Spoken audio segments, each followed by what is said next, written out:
Hello and good evening. You're watching the weekly Meet ETV show. I'm Tefera Gedamu. The Addis Ababa University, which is the oldest institution of higher learning in the country, has just turned 50. And as it usually goes, several events are taking place as part of the anniversary celebrations. But where has the university succeeded, and where are the challenges coming from, as it has long ceased to be the only institution of higher learning in the nation? In this edition of Meet ETV, we will see into this institution as its academic vice president joins us tonight for that purpose. Dr. Hailu Ayele is a professor of electrical engineering and at the moment is also acting as the president of the university. Very welcome to this show. Thank you. I'm pleased to join the show. At 50, what do you feel? You've been one of the earliest students that the university had, right? Yeah. I mean, you graduated in 1968. Yeah. That's almost 30 years ago. You were 20 years into the university's life when you joined the university. What do you feel? Being a student, being vice president of the institution at 50, what is the university like? What do you feel? On a personal level, it is very gratifying to have been a student in Addis Ababa University, gone through the educational system in the 60s, which were very exciting days. And also later on joining Addis Ababa University as a faculty member. And being associated with it as a faculty member over the last 22, 23 years, and sharing its woes and its triumphs as well. Let's see about the woes. The woes. There are a lot. You worry about your students, you worry about the resources that are available to you to do your task, complete your task. Suddenly you're faced with challenges that sometimes are not prepared for or thought about, like having shortage of faculty members to cover courses. So you have to run from one situation into another situation, adjust as you go along and try to meet your tasks or objectives. And that has been challenging. And I think I speak not only on my behalf. I think this is the feeling of most of the senior faculty members at Addis Ababa University. They have always felt being challenged. And at the same time, you see the fruits of your labor, joining different sectors of the economy and turning out to be good professionals. And when you meet them and when they tell you what they do, and what they have benefited when they have been in school, you feel gratified. On the other hand, also you feel sorry sometimes because you have not achieved what you really would have liked to achieve. Okay. That's always been the case anyway. So yeah, every institution faces that kind of a problem. You want to achieve something, but you fall short of achieving that. But as an institution, Addis Ababa University, where is it at its best? Where is it strong? Looking at it in 50 years, where is it at its best? I know that it's a teaching institution. I know that this is also a research institution. Where is it at its best? Yeah. I think we probably have to link it to the achievements of the Addis Ababa University over the last 50 years. We started out as a two-department school. At Arad Kilo. At Arad Kilo. It was the University College. The University College of Addis Ababa. The rest came along later on. And we are now a university with over 10,000 undergraduate students pursuing programs of study in 40 different departments. We have over 1,100 graduate students, postgraduate students, pursuing programs in some diverse specialty areas of about 60 postgraduate programs. 60. 60 different programs. And what's unique about Tefera University, again, is the part-time students. We have nearly as much part-time students as we have regular full-time students. You're talking about the students who attend classes in the evenings, who pay the tuition. And that's very, very unique about Tefera University. Why is it unique? Every institution has that. Not in such an extended way. The service it provides through the extension programs of the continuing education division is very elaborate, and very large numbers join it. If you look at different universities in Africa, this is not the case. The proportion of students you have as part-time students and full-time students is not as high as in Tefera University. I think that is a bit public service we think we're giving to the community, in the sense that where higher education is constrained by space, by enrollment space, we are providing alternative avenues for those aspiring to pursue higher education in a part-time basis. We have about close to 9,000 students in the extension program. But people who apply to attend those classes are not given the go-ahead. I mean, they are not enrolled, are they? I know very many people who will apply. Sure, I can tell you 1 out of 3 is enrolled. And that's capacity limitation. Say if I have a first degree in a certain discipline, will you allow me to attend your extension classes in the evening for the same first degree, for a different first degree in it? You don't do that usually. The answer is a qualified yes. A qualified yes in the sense we don't allow you to compete with those people who come for the first time. But we allow you to compete with those people who seek opportunities like you do to pursue a different discipline. Mm-hmm. So we have what we call waiting lists. So we put you in that category, and if those who have been selected don't show up, you have the possibility. That's why I say it's a qualified yes. It's not totally barred. I mean, you can have opportunities, but the opportunity definitely is limited. The reason is obvious. We try to give opportunities for those who have not been able to have places in higher education. So is it because you are basically constrained by resources? By the available space or place available for teaching. Like I said, we have to select 1 out of 3 applicants. We have 7,000 applicants, and of those, around 2,200 only get space. Not because they are not qualified to join it, but simply because of constraints in the space that's available for them.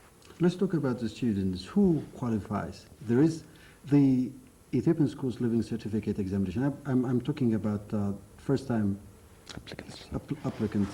There is the Ethiopian Schools Living Certificate examination. That is some form of an entrance examination, right? The university, anyway, you don't have any other examination that... Who qualifies? I mean, there is 3.8 for a degree program, 3.8. I mean, that is quite an obscene figure. I don't know. I don't know whether the characterization of obscene might fit it, but you have a point. I mean, the point is, this is, in fact, the crisis of higher education in sub-Saharan Africa. Whereas the places available in the higher educational system, it falls far too short of the numbers who qualify to join the higher educational institutions. And in Ethiopia, that constraint also exists. Technically, completion of secondary school with a grade point average of 2 would qualify anybody to join a higher educational system. But of course, because there are so many of them who meet that requirements and the space available are limited, then you have to put in some sort of selection mechanism. And the only criteria available, whether it is a good measure or not, probably can be debated. There are some studies that indicate actually it is not a sure measure. It is a measure, but it is not necessarily a sure measure. But that's the only criteria that's available to discriminate among the applicants. And so the requirements get higher and higher every time as the numbers increase. And potentially good students are left out. You can say so, yeah. That's quite that is the problem of the system, yeah. So what do you intend to do? I mean, now, of course, the things are going to change. Things are going to change, whereas where the educational system now has been, according to the education and training policy, where students joining the university come after 2 years of pre-university education, meaning basically 2 years of preparatory time for students who complete, who leave school after the 10th grade. The school leaving certificate would be at the 10th grade. But that does not mean that it's going to be used as a measure for enrollment in higher education. But they will have opportunity. Those who would like to pursue higher education will have opportunity to spend 2 years preparing to join the university. When that comes, definitely each university would have its own criteria, and possibly also some sort of a test To get into the university. So there will be a selection mechanism. Not all the students come from the same, not all students do have access as high school students to the same resources, to the same qualified teachers and what have you. And there is, and not all students who need to be in the university don't get to the front doors of your institution. Do you have some form of an equal opportunity initiative to let people from disadvantaged, to let students who were in a disadvantaged positions in terms of receiving education in secondary education in the regions, perhaps, in the underadvantaged regions, get the access to get to the university? I think, Tefera, probably I should have made this clear early on. Addis Ababa University does not select its students. The system, as we operate it now, does not allow the universities or individual colleges to recruit students. The recruitment of students to the higher educational system is done by the Ministry of Education. The Ministry of Education actually assigns or gives placement to applicants who qualify and meet a given set of criteria. Those are the students we receive. So basically, we have no direct say, but we have an indirect way because we do participate in the selection process. That everybody participates, but that is not our mandate, basically. So we admit students, and then, of course the Ministry of Education has some criteria, for example, regarding women students are given opportunities. They are not competing with the men. They're competing among themselves. So there's a different set of criteria for them. And similarly, also some, I don't know how well developed it is, but there are criteria, or probably I should not say criteria, but some thought is given to the background of the students when the selection process is done. But basically, it is based on school leaving certificate examination. Okay, let's talk about your students. They do their first year and they get into different departments of their choice, but not necessarily so. Why is that? Yeah. First year teaching at Addis Ababa University really is a means of equalizing the diverse students who come from diverse backgrounds, trying to give them a basic education that would give them the knowledge and the skills to enable them to pursue whatever profession or discipline they want to pursue. So in that way, it is really a freshman is a preparatory program. Surprisingly, it is a very unique and very good program in the sense the students go through this program actually tend to equalize depending upon their abilities in terms of what they know and what they can achieve in a scholastic manner. Definitely, we have, like I mentioned to you, we have something like 40 departments. And not all of them have the same rating in the minds of the students. Different, of course, it's unfortunate students try to choose a department or a discipline on the basis of the returns it will provide. That is not necessarily on their aptitudes to succeed in that discipline or profession. Probably we need to do something along that line. But to answer your question, the basic reason why actually we don't give placements as the demands come is simply there aren't enough spaces for them to join, and therefore they have to compete. But how do you strike the balance? For example, a student who could have been the best lawyer at the end of the day ends up being the worst teacher in history. I don't know, that is be speculation, but we use or vice versa. Best historian could. We try to use the only measure we have. The only measure is their performance in the freshman class. But does that tell the whole story? It doesn't. I agree with you. It doesn't. So what are you trying to do? That? Because I think that's one of the serious problems. I've been talking to some of the students. That's why I'm saying. And they say, I don't know where I'm going to end up, but I want to be a good lawyer. I want to be a good historian. I want to be a good social worker, a sociologist, stuff like that. And it messes up their I agree with you. So we need probably to have in the preparatory process and at the end of it, try to probably introduce standardized tests that actually indicate the aptitude of the students. If we can use that combination, probably we can also give a good service to our students, because you cannot become a good engineer simply because you want to be. You have to have the aptitude for that. So we have to probably introduce in the measure for selection the aptitude.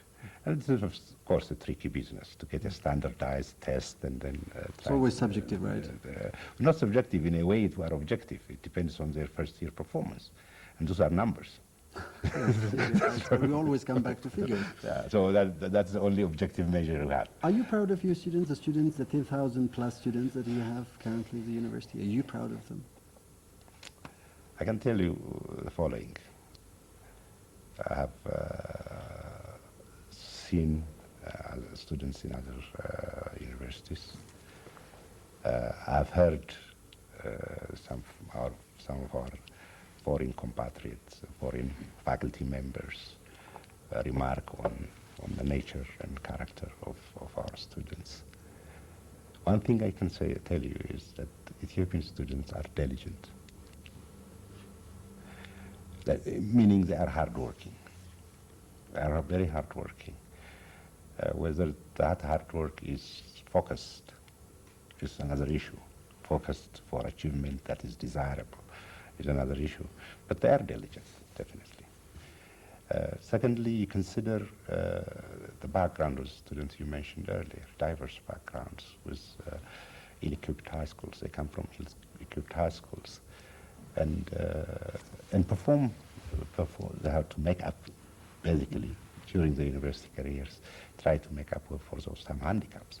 So when you consider all of that, really, the students, you don't fail to give them credit for their hard work and diligence. Whether, like I said, whether that diligence is focused and is trying to achieve desired results, Probably we have to make some measurements. There are indications that probably we have to redirect the energy of the student in such a way that it is productive. And that, of course, requires support system to the students, support system. What type of support system are you Support using? system means an advising system, how to study, what it means to put in some intellectual labor, why you do it, the methodology of how to read fast, how to understand fast. So this is a job of the Office of the Dean of Students of the university? Not Are you necessarily. particular about that? We have an advisor system, which normally should provide these services and this support. But I'll be less than truthful if I say it is working completely well. but So you need to revitalize we have to really work hard on a system whereby faculty members can assist students to focus their energies and due diligence in the direction that can bear fruit. And basically teach them what intellectual labor is. Yeah. And how it's good and productive. What about the student-instructor relationships? You know, some complain. I mean, it's always the case that students tend to be humans who are out there to revolt, who are there to challenge the very nature of a system in terms of the university or the academic, whatever. And some students that I met say, I mean, this has been the case all over, you know, but some students say that some of the teachers are autocrats, with all due respect. They don't give us the freedom to exercise our own intellectual whatever. Is that the case? What is the relationship between these? I mean, well, probably it is dangerous to make such generalization. I mean, I'm just trying to pick up some of the views expressed by some of the students. It's difficult to generalize. See, when our students come to the university, we always tell them that they are joining a community of scholars. A community of scholars, in the sense that the student as well as the teacher are always in a process of learning. It is simply it is not like a sage sitting on some stage and trying to give you the wisdom that you have to pick. That's not the model we will try to encourage. We will try to encourage an interactive model, a facilitator. A teacher is a facilitator, which points to the basic issues, the core knowledge areas, and tries to teach also some skills. So that attitude must be, of course, both ways, definitely. Every one of us should take that attitude. Like you said, students they are young, aggressive, like I said earlier, also diligent, hardworking. They want to know more. They want to air their views, and that's what we really encourage as a system. That's what we would like to encourage. Not campus revolts. No. You're not encouraging campus revolts. No, in terms of inquiry, challenges, trying to come up with new ideas, and trying to defend those ideas in a very democratic and a community of scholars rests primarily on trust and humility. How do you organize some forums? The interaction takes place not only in class. Class is a formal structure, a formal system. The students are encouraged, and we do this as, in fact, our faculty members are required. It's mandatory that they provide time for their students in their schedule. And this has always been the case in Addis Ababa University, where consultation hours to talk to the students. The second thing is the interaction in school is not only a one-way, and in class it should not be a one-way. But I can tell you, of course, not everybody does that. I mean, therefore, I will not be surprised if there are some complaints in some quarters. But, I should add, but our system provides for redress if you know how to use it. If you feel that your student or faculty member, whoever thinks that it is not working, that like shouldn't be working, he has a means to bring this up to the attention of this department head, to this dean, to even to the academic program officer or my office. Sometimes we get these things and we look into it and try to correct it. We're not ashamed of correcting ourselves. We can make mistakes and we can correct them. But instead of emphasizing on some anomalies like this, which should not be the norm, we should probably emphasize, I think, as we look back, we should emphasize on how can we make the norm more effective. That's the positive way of approaching the problem. Let's talk about your staff. How many instructors do you have? You just mentioned that you have a substantial number of instructors at Addis Ababa University, right? Yeah. We have probably give or take 10, and probably we have about 850 faculty members. That's our university system. Of these, about 38% hold a PhD degree or MD plus a specialty degree. About 43 or 44% have a second degree. So about 80% have a second degree or higher. As the saying goes, the best minds are in your institution. We in our recruitment procedure, that's what we try to do. We try to get the best and the brightest, if you will. Okay. We're not talking of an island here anyway, but No, there no. is, or there seems to be, I'm not generalizing now, there seems to be a high degree of attrition rate within the university, particularly in the last 3 or 4 years. The best of your professors are leaving the institution. Why? Again, of course, in terms of numbers, probably it's not that big if we look at it in terms of the numbers. I'm talking about 840 people leave you every year. You hire something like 80 or 90. The process goes on. Obviously, in the last few years, the labor market is a state of flux. There is a movement all around in the civil service, in the private sector. So, and obviously because there is a shortage of qualified manpower, human resource, and therefore there is a tendency of this movement. Faculty members leave for different reasons. And the fact that they're leaving is pronounced simply because there was no opportunity earlier on to resign and leave. But now it is open. Faculty members leave through retirement. That's one. Faculty members leave because they are looking for greener pastures. Better pay. Better pay, yes. Yes, that's obvious. And some leave for family reasons. The spouse gets employment elsewhere, and so I join some. It's time to move. Time to move, yeah. So there are various reasons.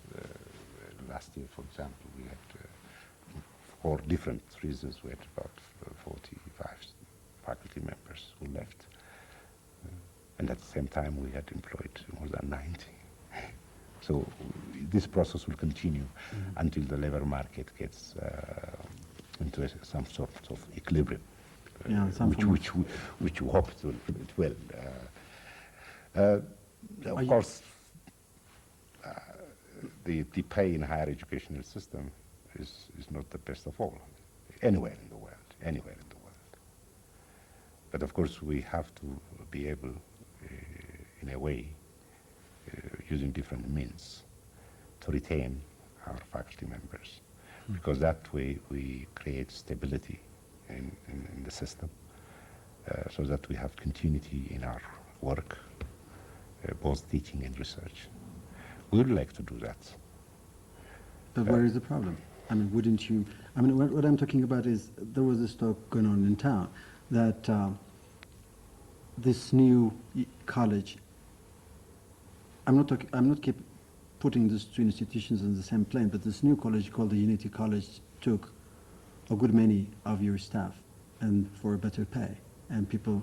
It was time for some of your staff to move on to get better, as you said, for a greener pasture. In search of a greener pasture. And a couple of months ago, you kind of came up with a stipend or an extra pay to cover the housing allowances of some of your professors, of you professors and stuff. Why isn't the institution proactive? Yeah. I think that's a good question. It's a timely question also to address. First of all, I think I should give credit to faculty members of Addis Ababa University. They are a very, very loyal lot. They are very loyal to their institution. Unless circumstances compel them, they would like to stay in the university. And probably what the talk you have mentioned is not so, I don't know, to my knowledge, is not true. So I should say they are very loyal to the institution. They have chosen a career, an academic career, which they like to pursue. And therefore we have to give credit to them in that respect. Of course, when you come out and try to pursue a higher career, academic career, you do it not to get financial gains. There are higher ideals than that.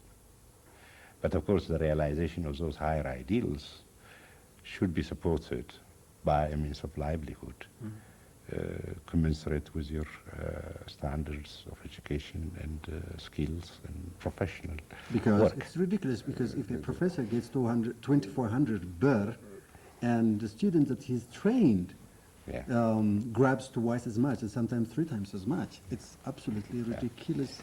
Yeah, we're trying to address this situation. Coming back to, in fact, you mentioned one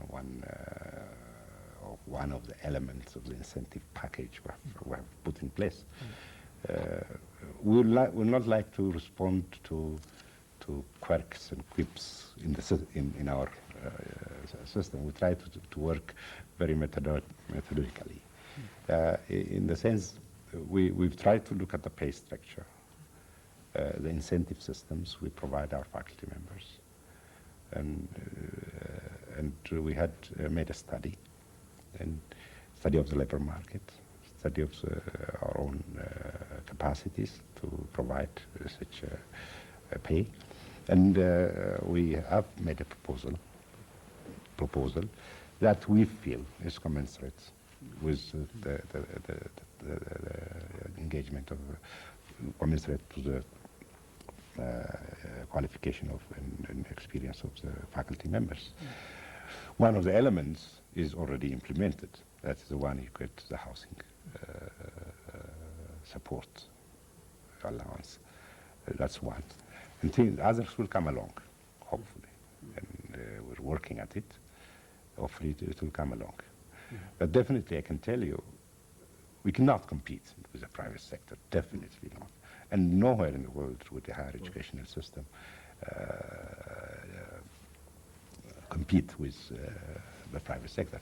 But if we provide reasonable remuneration, and at the same time provide a good working environment, that's very important, I think. So what is the what is the working environment like? I mean, how is the bureaucracy? Yeah. Is it easier to get things done in the university?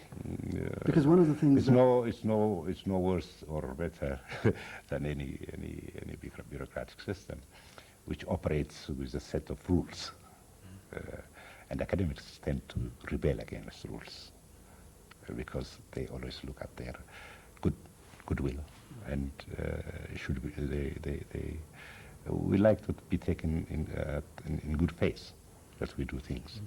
But definitely in a system, the system must have rules. And those rules, of course, are sometimes make it sometimes not efficient. And they also, the people who implement those rules are human beings. They make errors. Probably they lack the quality that's demanded of that work.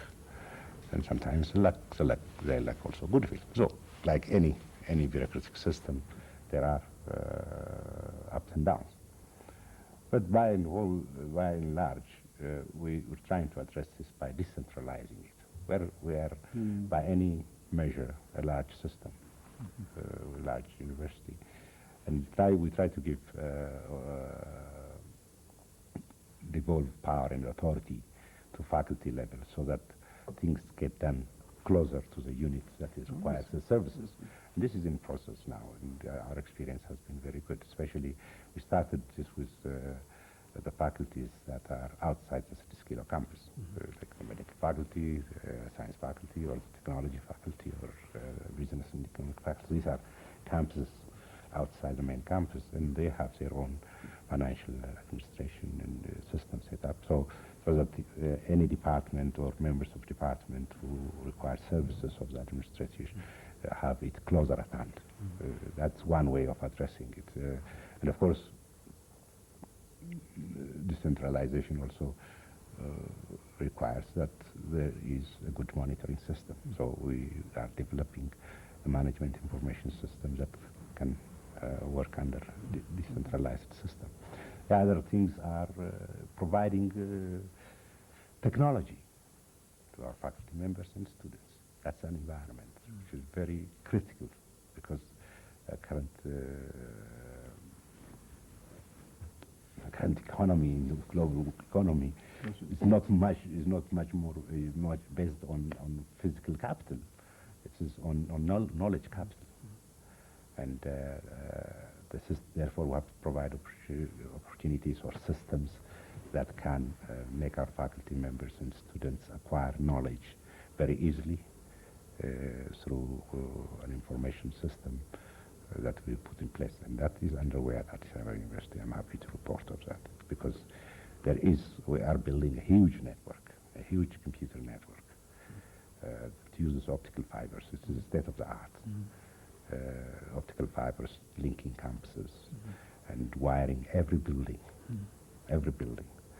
When it is completed early next year, we hope to put in the computers for the students as well as the faculty and have access to internet 24 hours a day. Interesting. That is really an investment that we have to, because higher education or any education is no more paper and books only. The out there in the internet world, there is a lot of information and knowledge. So we want to exploit that for the possibility. We cannot go the traditional way, buying books and journals and so on. We should make it available fast and in a very wide variety of forms. And this infrastructure will provide that working will change completely the way we work, even the way we deliver our lectures. What about the outreach services? Do you have any like that? Yeah. Because it has been more or less like an island. I think it's become an island not because there is not such a desire to link with the outside world. It's so much we are preoccupied with the many things that we need to do